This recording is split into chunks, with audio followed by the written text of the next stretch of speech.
अल खली दुनिया का सबसे मशहूर और खौफनाक रेगिस्तान है। कहते हैं ये एक मौत का समुंदर है जहां आत्माएं जन्नातों का वश है।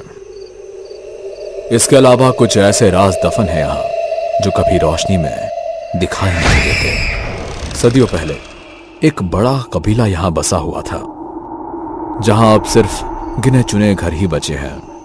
उन्हीं घरों में एक घर ज़ैनाब का था। ज़ैनाब एक विधवा औरत थी जिसके आगे पीछे रोने वाला कोई नहीं था। लोग कहते हैं कि ज़ैनाब के पति को रेगिस्तान ने निगल लिया। ना तो किसी ने उसकी लाश देखी और ना ही उस बेचारे का कोई निशान मिला। कबीले की कुछ औरतें आए दिन ज़ैनाब के बांझ होने का मजाक उड़ाती थीं। उनकी हंसी ज़ैनाब के सीने में जहरीले तीर की तरह चुभती। देखो उसको, ये वही औरत है ना जिसका शोहर उसे रातों रात छोड़कर चला गया। हाँ, यही है वो बांझ औरत।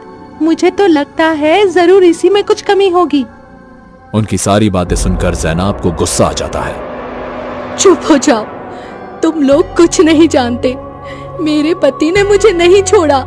सच तो ये है कि एक हादसे में उनकी मौत हो गई थी। हाँ, सब पता है हमें।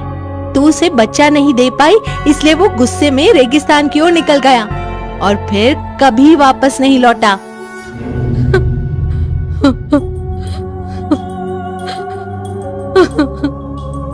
ज़ैनाब उन औरतों की बातें सुनकर रोती हुई घर लौट आई और खुद ही खुद में बड़बड़ाने लगी।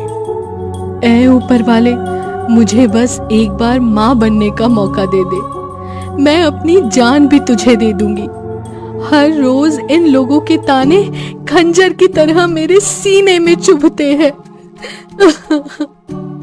ज़ैनाब ने मन में ठान लिया था कि अब किसी ना किसी तरीके से औलाद हासिल करके ही रहेगी वो। उसने सुना था कि रोब अल खली के रेगिस्तान में एक ऐसा जिन्न मौजूद है जो उसकी हर मुराद पूरी कर सकता है, जिसे शिक जिन के नाम से जाना जाता है।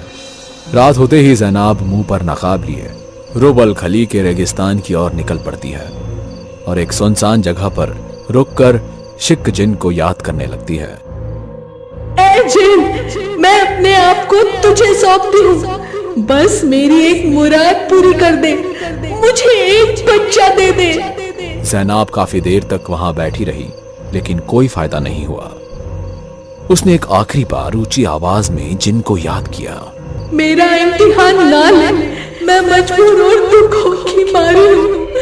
मुझे और ना मजबूर कर। ज़ैनाब के इतना बोलते ही अचानक हवाएं तेज हो गई और अजीब अजीब आवाज उसके आसपास गूंजने लगी। वो खौफनाक आवाजें सुनकर ज़ैनाब की रूह कांप उठी।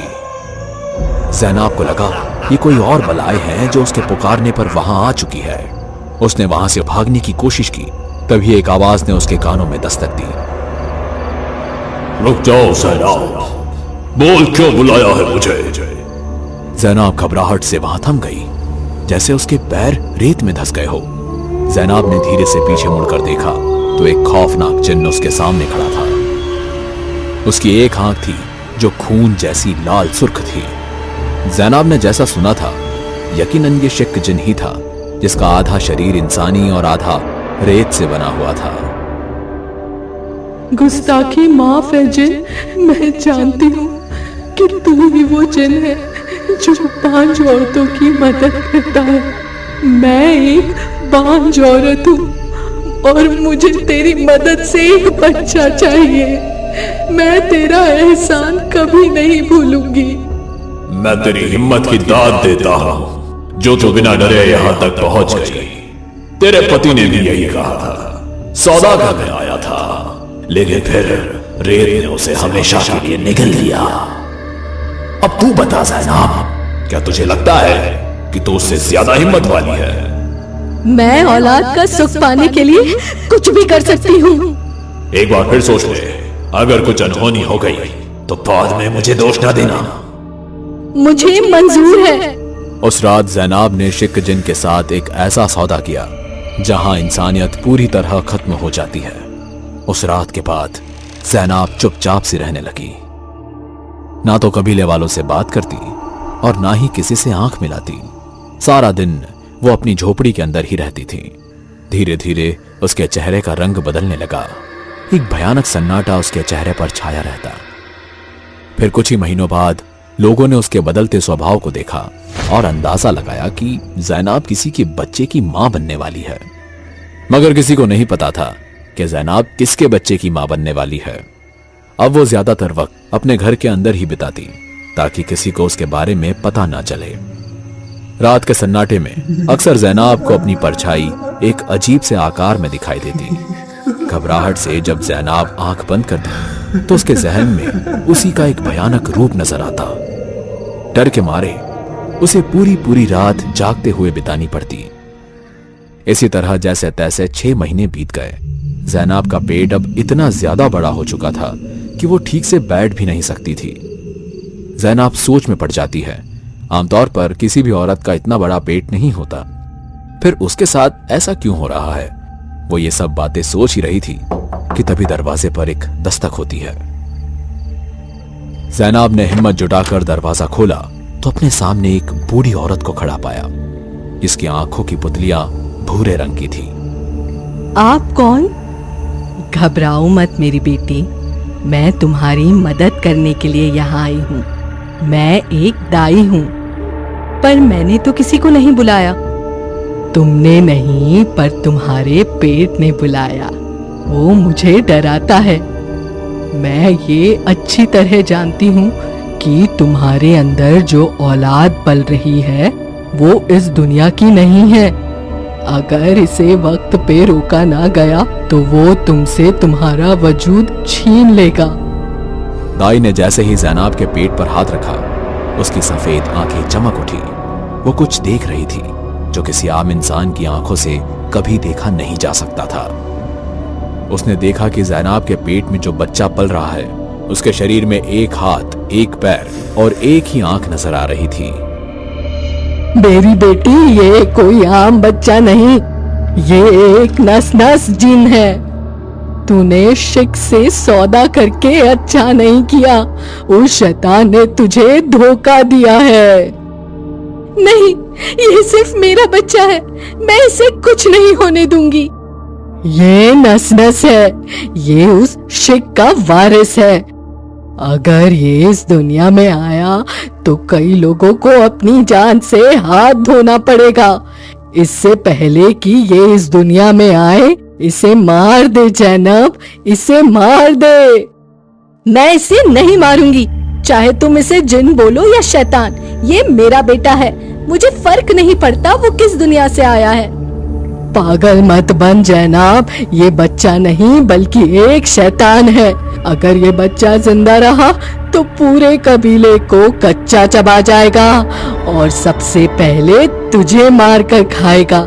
मेरी बात याद रख। दाई की बात खत्म होते ही जैनाब के पेट के अंदर से एक अजीब सी आवाज गूंजी और उसके साथ ही हल्की सी गर्राहट।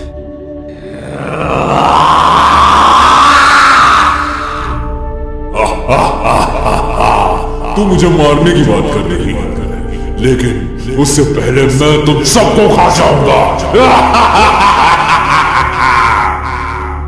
और तभी जैनाब के पेट में अचानक तेज दर्द होने लगता है। दाई, मेरे पेट में दर्द हो रहा है। अब बहुत देर हो गई है जैनब, तेरे किए की सजा अब हम सबको भुगतनी पड़ेगी। इतना कहकर जैनाब का पेट फाड़कर बाहर निकल जाता है और उसी पल जैनाब की तुरंत मौत हो जाती है, जिसके बाद वो दाई की गर्दन पकड़ लेता है। अब तेरी बारी है बुढ़िया। मुझे छोड़ शैतान, छोड़ मुझे। नस नस दाई का गला एक ही झटके में मोड़ देता है और उसे मौत के घाट उतार देता है। लजीज। आखिरकार मेरा वारिस पैदा हो गया। आजा मेरे नस नस, मेरे पास आ। ये रुबल खली के लोगों का कबीला अब मेरा शिकार बनेगा। नस नस ने रेत पर अपना पहला कदम रखा। उसकी परछाई ने पूरे रेगिस्तान को अंधेरे में डुबो दिया। हवाएं थम गई और रेत से चीखों की गूंज उठने लगी। नस नस मेरी औलाद, मुझे तुम्हारा बेसब्री से इंतजार था। यही है वो जगह जहां तू इंसान की औलाद को खाकर अपनी भूख मिटा सकता है। जितने लोग को तू मौत के घाट उतारेगा मेरे बेटे, उतनी ही तेरी ताकत बढ़ती जाएगी। वहां देख, तेरे लिए पहले से ही 2 शिकार मौजूद है। मैं तैयार हूं मेरे आका। वहां से कुछ ही दूर रात के अंधेरे में 2 मुसाफिर अपने ऊंटों के साथ ठहरकर आराम कर रहे थे, और तभी उनमें से एक आदमी को अचानक डर का एहसास होने लगा, जैसे कोई उन्हें दूर से घूर रहा हो। भाईजान, यहां कुछ गड़बड़ है। तुम खामखाई डर रहे हो मियां, मुझे तो यहां दूर दूर तक कोई नजर ही नहीं आ रहा है। अचानक रेत में एक अजीब सी आवाज गूंजी, जैसे कोई रेत को खिसकाते हुए पास आ रहा हो। उस आदमी ने घबराकर पीछे मुड़कर देखा तो एक आधा चेहरा, लंबा सा हाथ और एक लाल चमकती हुई आंख नजर आई। कौन हो तुम? तुम्हारी मौत। ये तो शैतान है। ये तो नस नस जिन्न है, जो जिन्नातों में सबसे खतरनाक जिन्न माना जाता है। हाँ, और तुम मेरी पहली दावत का हिस्सा हो।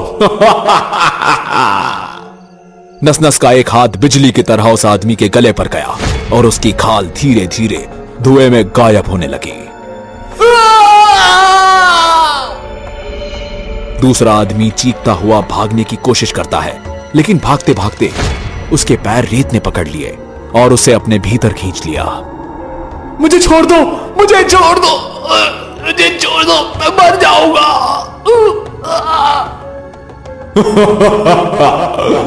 मैं आ रहा। रुबल खली के लोगों, अब तुम देखोगे तबाही का असली रूप। ना तुम्हारा खुदा तुम्हें बचा पाएगा और ना ही तुम्हारी दुआएं। हेलो दोस्तों, अगर आपको ये वीडियो पसंद आई हो तो इसे लाइक और शेयर करें। ऐसी ही वीडियोस देखने के लिए हमारे इस चैनल को सब्सक्राइब करें। तो मिलते हैं अगली वीडियो में, तब तक के लिए नमस्कार।